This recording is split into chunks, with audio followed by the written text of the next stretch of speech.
మొత్తానికి ఒక ఉద్రేకంగా ఉద్విగ్నంగా ఉందని చెప్పాలి. చాలా ఆగ్రహావేశాలతో బీఆర్ఎస్ పార్టీ నాయకులు ఉన్నారు. సో కేవలం కుట్రపూరితంగా మాత్రమే నోటీసులు ఇచ్చి విచారణకు పిలిచి ఎన్నికల ముందు కీలక నాయకత్వాన్ని ఇబ్బందులు పెట్టేటువంటి ప్రయత్నం చేస్తున్నారు. కుంభకోణాలు బయట పెడుతుంటేనే ఈరోజు నోటీసులు ఇచ్చి విచారణకు పిలుస్తున్నారని చెప్పేసి బీఆర్ఎస్ పార్టీ నాయకత్వం మొత్తం కూడా మాట్లాడుతున్నారు. విజయ్ గారు మనతో పాటున్నారు. విజయ్ గారు ఏం చెప్తున్నారు? కాంగ్రెస్ పార్టీ 6 గ్యారంటీలు 420 హామీలు అధికారంలోకి వచ్చింది ఈ రాష్ట్రంలో కాంగ్రెస్ ప్రభుత్వం.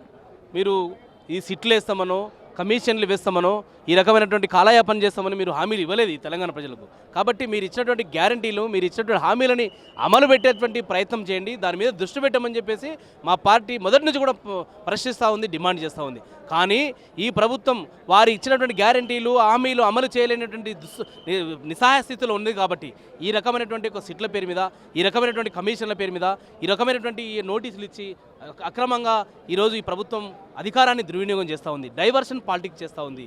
రేవంత్ రెడ్డి గారు మీ బావమరిది సూదిని సృజన్ రెడ్డి గారికి గతంలో అమృత్ టెండర్లో 1137 కోట్ల రూపాయల టెండర్లని అక్రమంగా కట్టబెట్టారని చెప్పేసి గతంలో కేటీఆర్ గారు ఆరోపణ చేస్తే, ఆధారాలతో సహా ఆరోపణ చేస్తే దానికి కౌంటర్గా కేటీఆర్ గారి మీద ఫార్ములా ఈరేస్ కేసు తీసుకొచ్చి దాన్ని డైవర్షన్ చేసాం. నిన్న ఇదే నీ బావమరిదికి సూదిని సుజన్ రెడ్డికి ఈ నైని యొక్క బొగ్గు గనిలో ఈ యొక్క ఒడిశాలో జరిగినటువంటి సింగరేణి బొగ్గు గనిలో బొగ్గు స్కామ్ జరిగిందని చెప్పేసి మా పార్టీ సీనియర్ నాయకులు శాసనసభ పక్ష ఉపనాయకుడు హరీష్ రావు గారు లేవనెత్తి ఆధారాలతో సహా లేవనెత్తిన కొద్ది గంటల్లోనే సిట్టు నోటీస్ ఇవ్వడం అంటే ఇది ప్రశ్నించేటువంటి గొంతులను అణిచివేయడమే. మీరు ఎన్ని రకాల డైవర్షన్ చేసినా, ఎన్ని రకాల ఈ కొత్త డ్రామాలు తెరలేపినా, మీరు విద్యుత్ కొనుగోళ్ల మీద కావచ్చు, అదేవిధంగా కాళేశ్వరం మీద కావచ్చు, ఫార్ములా ఈరేస్ మీద కావచ్చు, ఈ బొగ్గు గన్ల మీద కావచ్చు, ఈ ఫోన్ ట్యాపింగ్ మీద కావచ్చు, ఎన్ని రకాల సిట్లు వేసినా, ఎన్ని రకాల మీరు వేధించినా ఖచ్చితంగా మేము డైవర్షన్కి పోము. ప్రజల పక్షాన ప్రశ్నిస్తూనే ఉంటాం, ప్రజా సమస్యలను ఎండగడుతూనే ఉంటాం. అయినా హరీష్ రావు గారు, కేటీఆర్ గారు ప్రతినిత్యం ప్రజా సమస్యలని ఈ రాష్ట్రంలో లేవనెత్తా ఉన్నారు, ప్రజా వ్యతిరేక విధానాలను లేవనెత్తా ఉన్నారు. నువ్వు మూసి బ్యూటిఫికేషన్ పేరు మీద లూటీ చేస్తామంటే మా పార్టీ స్పందించింది. హరీష్ రావు గారు శాసనసభలో నీ క్యాబినెట్ మొత్తానికి 3 చెరువులు నీళ్ళు అప్పించినటువంటి నాయకుడు మాకు హరీష్ రావు గారు. అలాంటి వ్యక్తిని ఢీకొనలేక మీరు ఈ రకం అక్రమ కేసులు పెట్టినా, చిల్లర కేసులు పెట్టినా భయపడేది లేదు. మీరు ఎంటిగా కూడా పీకలేరని చెప్పేసి ఈ ప్రభుత్వానికి హెచ్చరిక చేస్తా ఉన్నాం. సో మొత్తానికి తెలంగాణ భవన్కు చేరుకున్నారు హరీష్ రావు.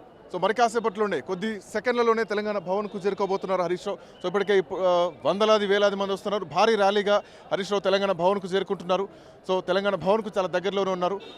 తెలంగాణ భవన్కు హరీష్ రావు చేరుకోబోతున్నారు. సో ఇప్పటికే వందలాది మంది కార్యకర్తలు వేలాదిగా ర్యాలీగా హరీష్ రావు సిట్ ఆఫీస్కి బయలుదేరి వెళ్ళబోతున్నారు.